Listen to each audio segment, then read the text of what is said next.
It began with a decision that many people around the world might find unbelievable. A country tried to ban Filipino English, not English itself, but the unique, blended, proudly Pinoy version spoken by millions. At first, officials thought it would be a simple policy shift, something they could control with a few rules, new school guidelines, and government announcements. But what happened next shocked them, confused them, and ultimately changed their entire understanding of language, identity, and national pride. Imagine waking up one morning and hearing that the way you naturally speak, the mix of English, Tagalog, Bisaya, and everything in between, was no longer acceptable in schools, workplaces, or even on TV. Imagine being told your own way of expressing yourself was incorrect, even though it carried your culture, your humor, your shared history, and your daily reality. Would you follow the rule? Would you change how you speak? Or would you keep talking the way you always have? Let that question sink in. And while you're thinking, go ahead and hit the like button if this already has your curiosity going, because where this story leads is nothing like what the government expected. The attempt to ban Filipino English started with an unusual concern. Some leaders believed that using a mixed version of English made the youth less globally competitive. They feared that the unique Filipino accent and vocabulary might hold people back in international business, diplomacy, and technology. They wanted citizens to speak what they called standard English, as if there were only one kind. Schools were instructed to correct students who used Filipino English expressions. Teachers were suddenly required to remove common everyday phrases from lessons. The everyday open the light, kindly give me, for a while, comfort room, and so many others were all thrown onto a list of unacceptable expressions. Imagine teachers having to erase the same phrases they used at home with their friends and even in their own classrooms for years. Many parents were confused, some even angry. Students joked about it online at first. Memes appeared everywhere, but soon the jokes turned into frustration. They felt like they were being told to erase part of who they were. And if someone tried to erase part of your identity, even a small part, how would you react? Drop your answer in the comments, because this question goes far deeper than language alone. For a few months, the policy seemed to be working on paper. Schools dutifully filed reports. Some TV networks adjusted their scripts. Government officials proudly announced that standard English was becoming more popular. But then something happened that nobody in power had predicted. The more the government tried to remove Filipino English, the more people used it. It became a symbol of rebellion, a way of saying, "This is who we are. You cannot change it." Teenagers used it online more confidently than ever. Content creators made videos explaining why Filipino English shouldn't be erased. Linguists from around the world posted reactions saying a nation's version of English is part of its culture and is never a weakness. People abroad who heard Filipino English even praised it. Some foreigners said they found Filipino English easier to understand than many other accents. Others said it sounded friendly, warm, and charming. International companies hiring Filipinos for call centers or remote work actually preferred speakers who blended English and Filipino naturally because it sounded more relatable to customers. Within months, the government realized they were fighting something much bigger than a language trend.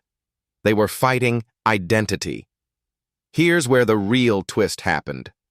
Universities began publishing studies showing that Filipino English had its own structure, logic, and consistency. It wasn't broken English. It was a fully developed dialect, just like how Americans speak differently from Brits and how Australians speak differently from Canadians. English evolves everywhere, but in the Philippines it evolved into something uniquely Filipino, something shaped by history, migration, humor, and even the weather. Something that belonged to the people, not to any government classroom policy. And so, while officials pushed their ban, the world started embracing Filipino English more and more. Linguists called it one of the most dynamic varieties of English on earth. Cultural organizations invited Filipino writers to international events. Foreign students in language programs began studying Pinoy English as an example of how languages blend and grow. When the government saw the global reaction and the growing support for Filipino English at home, they were stunned. Their attempt to suppress it had actually made it more popular than ever. The ban wasn't just failing, it was backfiring loudly. People who never cared much about language before were suddenly proud defenders of Filipino English. Everyday conversations became expressions of cultural pride. Even those who spoke very formal English began saying, "There's nothing wrong with Filipino English, it's ours." Eventually, the government quietly reversed the policy. They didn't make a big announcement. They simply let the ban fade away, pretending it was never meant to be permanent. Some officials even later admitted they underestimated the emotional connection people had with their way of speaking. But the biggest surprise, the part that truly shocked the government, was what happened after the ban was lifted. Instead of returning to the old way things were, something new began to grow. People started paying more attention to how language shapes identity. Schools began teaching students about linguistic diversity, explaining that there is no single correct English, just different versions shaped by culture. Teachers encouraged kids to embrace Filipino English proudly while also learning other forms of English for global communication. It was no longer about replacing one with the other. It became about adding, enriching, expanding. Writers began publishing books in Filipino English. TV shows used it without hesitation.